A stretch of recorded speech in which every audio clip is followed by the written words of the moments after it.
Hi, it's Jason John Byron here. You've been watching The Property Game. Now we're going to go behind the scenes and talk to some of our suppliers. One of the suppliers we've been using for a long time now, over 12 years, has been National Tiles. You've probably heard of them, but you don't know all the different things that they can supply you. And I want to go through all the different tiles that we use, particularly to meet our budget on these projects. So, how are you, Matthew? Good, thanks. Welcome Jase. to the finished product. Well, it looks fantastic. You don't often get to come and have a look at the finished products because sometimes you're just supplying the tiles and you probably think, geez, I wonder what that looked like, right? Oh, all the time. You know, it's a bit of a shame, but glad to see this place here. It looks fantastic. You've done well. Yeah, and look, we're going to talk about tiles, but another thing that we should mention is installers, right? Yeah. I mean, tiles can be put in there, but it does happen that you do have to have a good installer as well, or else it's pretty easy to get them crooked or wrong. Oh, True? definitely. You know, a lot about what makes the tile such a beautiful thing is the installation. You've got to have, you know, top trades to make sure that the finished product looks amazing. So you've done well. And one other thing that I just want to mention straight off is that we work with National Tiles to get a tiles or a combination of tiles to meet our budget. And that can be flexible because the more tiles we buy, then we're going to get a better deal.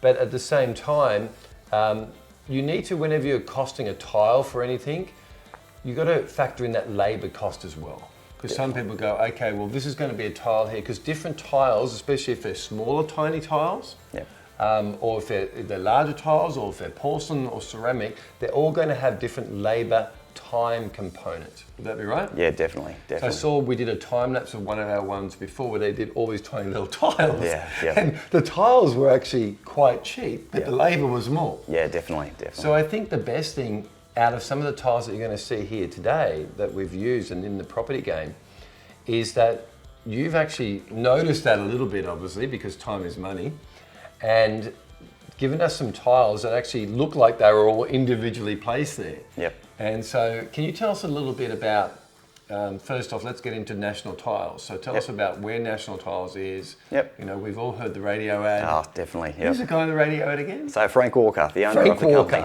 Yeah, definitely. Can you walk around doing the accent? Oh, definitely not. I'm terrible at it, and everyone always asks me to do the hello, but it's not one thing that I've gotten down yet. So. I love it when I hear it. Yep, so it's still Frank Walker, or is it another Walker? Well, Frank was the establisher of the business, so yeah, he's still around. So his son, Nick Walker, took over the running of the company about 9 years ago, and as of a couple of months ago, he's stood down, and actually we've got a new CEO. So yeah, it's exciting times for the business. Nick, he's actually gone to pursue other parts of his life, so you know, freed up a bit more time. So we've got Campbell Scott now as our new CEO. So sounds a bit like me. That's what I did. Yes. Because when I started out in property development, I was 20 years with my dad, helping him with his company. Yep. And then I went, you know what? I've got another passion here. I feel like I succeeded at that, so I can understand. Yeah, definitely. I can understand that. So National Tiles, you've been supplying tiles to us for 12 years. Yes. We really haven't swapped any other tile manufacturer. No, it's great. Or person to supply of. Because once you've got someone that can deliver on time, always has a quality, you keep up with all the different trends that are going on, we didn't need to swap to anyone else. No, that's fantastic. But one thing I must credit you on is your supply. Yes. Because this is where people get it wrong with tiles especially. You need to be very careful with tiles, especially where you're getting them from. Yep. Because the makeup of a tile, when I was taught about different qualities of tiles, it's all about the strength. Yes. And also the waterproofing. Yes. I mean, they do need to be porous, Yep. but you don't want them totally porous, do you? No, they'll break. definitely. Yep. So one of the things that we've used in these particular houses, let's talk about them. Yes. So these particular houses here, we can either have two main choices in tiles, which is ceramic or porcelain. Correct. Right? Yes. Sometimes if you're doing a particular development, you might look at doing something in ceramic because it might just be a little bit cheap and that area isn't as important. As you start to go up more, porcelain becomes something more popular. Definitely. And you were telling me before you've actually got mixers. Yes. As well. Yes. Yeah. So we've got a new product which is a large format panel which uses a porcelain tile mixed with a polymer, a plastic, which makes the tile flexible, so you can get a lot larger sizes. So we've got tiles in a range where we've got everything from the small mosaics, which we spoke about, right up into 1.6 metres by 3.2 panels. So get an idea of that, guys. 1.6 metres by 3.2 metres. And I'm 2 metres, so 3.2. The first thing that I said to you before was, "This is going to crack you," Yep. So easy. But you said no. It's actually specially made in Italy, right? Yeah, they are. So they're super flexible, so they can move with walls and any movements in buildings, and they look fantastic. Less grout lines. It really adds a feature to the house, whether it's inside in a bathroom or a nice facade out the front of the house. And obviously then you don't have any lines in between. That's exactly right. Yeah, that's great. Did the Italians invent the tile? I'm not too sure. Maybe the Spanish, I think, might have been those. But don't quote me on that. The Greeks always take credit for it, don't they? That's right. So they've had a lot of years perfecting, obviously. Oh, definitely. So, and one thing that the Europeans concentrate on is the design and style. So a lot of the world looks towards the European market just to find out where to go next. So yeah, they're really the leaders of the design and style. Similar to European cars, the tiles also look for those same trends. Well, our ovens. Yes. We've got Smeg downstairs and they're Italian as well. Definitely. So it's interesting. Okay, so let's talk about this particular project that we're in at the moment. So the tiles that we used in the laundry, we used very similar tiles to up here in the top bathrooms. But the mix that we used was we were able to use it on the floor or on the wall, and we used feature ones as well. Yep. So the ones that we've had a look at in the laundry, what range was that? So that's a Carver Borghini satin. So it's a nice decorative tile with a nice chevron pattern through it. It's got a great texture, fantastic for featured areas like you have displayed in this house. Is that ceramic or? So a porcelain tile. Oh, that's a porcelain one. So porcelain. The easiest way for you guys to know is that ceramic and porcelain, okay? So porcelain is going to be more expensive. Porcelain generally more expensive. But stronger. Yes, definitely. So less porous. A lot of the porcelain tiles have the rectified edge, so it means you can lay them nice and close together and get that seamless finish, which you've achieved here.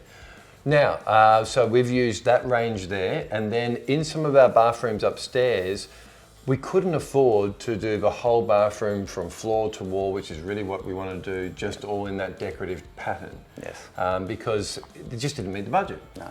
So this is where we've worked a lot. We're saying, okay, well, what will match that? So then we've used a cheaper tile, not to say cheap tile, but just a cheaper, more economical tile on the other areas. And this is really the art of using tiles, right? Definitely.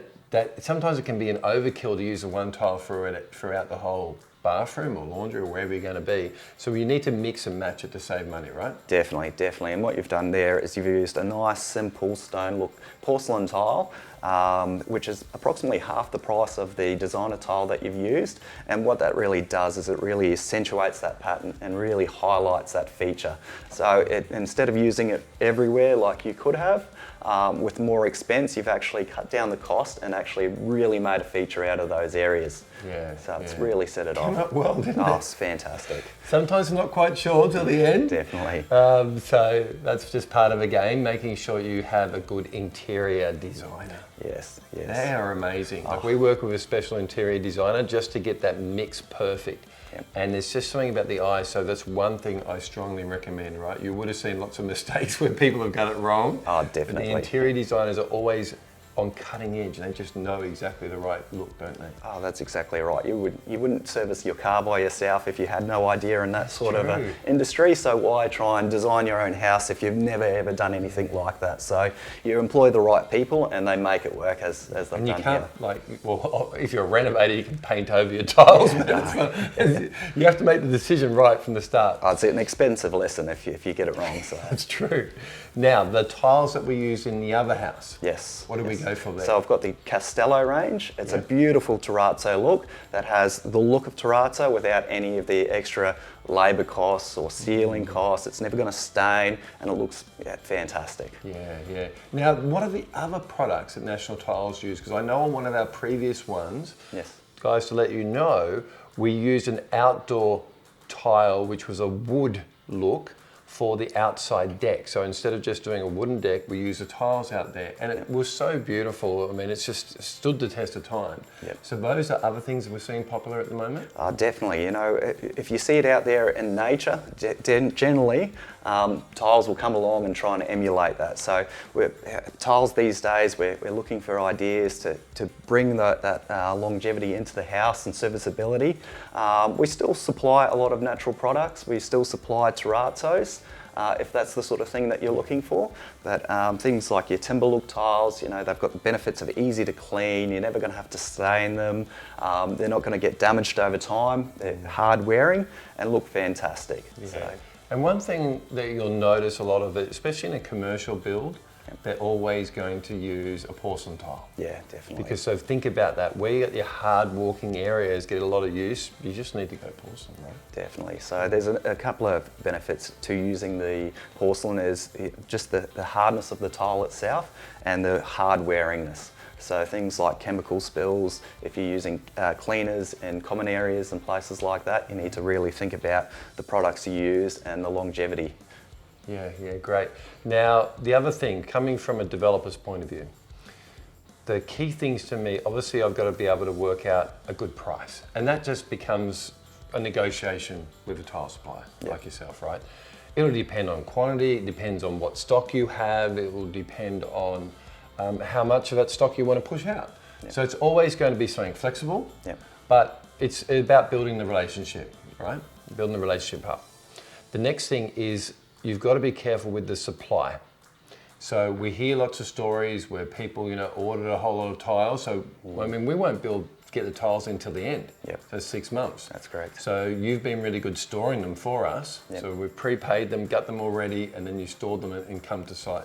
And then you've got extras for us as well. Because there's nothing worse than having some broken, like a box gets broken, which happens on every job. And you don't have those tiles, right? No, that's correct. How do you do that then? How do you maintain such a big bulk load of tiles and be able to do that? We've got quite a large number of huge facilities where we do store the tiles. So generally what we do is we try and work on about 2 months worth of holding in each one of those storage facilities. And what we don't have in our warehouses here at the moment, we've either got on the water or coming, you know, stored at the factories where they're manufactured. So whenever we receive an order, we place it, if it's a 6-month lead time, we place the order with the factory. We get it shipped over from overseas, whether it be Europe, China, or even here in Australia. We get the tiles manufactured, brought over to us, and we store them 2 months prior to actual delivery. That way you've got the latest batch. So supplying extras can be quite, you know, easy. They're not something that's been sitting on the shelf for 12 months gathering It's not dust. like the run-out sale. No, that's exactly right. I think I got to say you got to worry about these run-out sales because you might be 2 tiles short and then you can't do it. We've heard so many times where people have placed the order for the tiles. They've found out, oh, we've forgotten an area. They go to order those extras and there's nothing available nowhere in the country. So, you know, the builders or the customers looking at either having to replace the entire amount again, or, you know, having to look at something else to sort of mix match and patch it up. So the tip here, as you'll notice with all my developments, is we'll have at least 3 boxes spare. So don't get it right on, always have those 3 boxes spare. And that's even great for the person that buys the product at the end of the day. It's a cheap insurance policy, really. Yeah, that's great. All right, well, thanks for coming in today. No, thank you. Hope to see you soon and keep sending me all the new tiles that you've got. We love to see all the new designs. What is it, every 3 to 6 months? That we're getting new tiles. In the last couple of months, we've actually every new week. We're having new ranges added all the time. There's just an influx of new styles. It's a pretty exciting time for tiles. It is. Okay, so if you want to find out more about the tiles that we've used here and some more brochures on new products and different things that we've talked about here today, go to thinkpropertyclub.tv.